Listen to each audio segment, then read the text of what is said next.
ఇగో అన్నలు ఈ వార్త చూపెడుతున్నానని నన్ను తిట్టుకోకుర్రి. ఈ వార్త చూసి గుండెలు బాదుకోకుర్రి. మందు బాబులుంటే ఈ వార్తను అసలే చూడకుర్రి.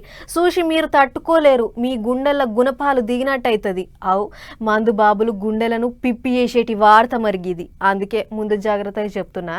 ఇంతకు వార్త ఏందంటే చెప్పేటందుకు నాకే నోరొస్తలేదు. మీరే చూడుర్రి.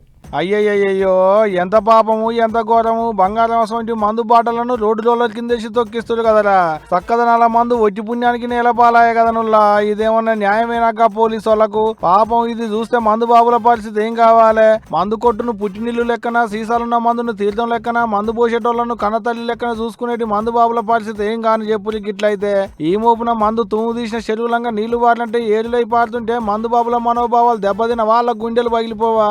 ప్రాణాధారమైన మందు నేలపాలైతుంటే అది చూసి గుండెలు పగిలేటట్టు వలవల ఏడ్చుకుంటా గుండెలు బాదుకోరా మందు బాబులు.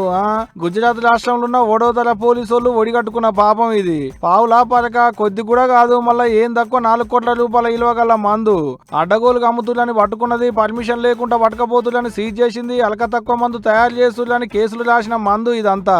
ఆబ్కారోళ్ళు రైడింగులు చేసి పట్టుకున్న మందంతా ఒకతాన పోగేసి తీసుకొచ్చి ఇట్లా రోడ్ల మీద వేసి తొక్కిస్తుంటే వరదలకు చెరువుల నిండా నీళ్ళు అయినట్టు, వానలకు వరదలిల్లినట్టు, సముద్రంలో తెప్పలు దుంకినట్టు రోడ్ల మీద మందు మడుగులైంది.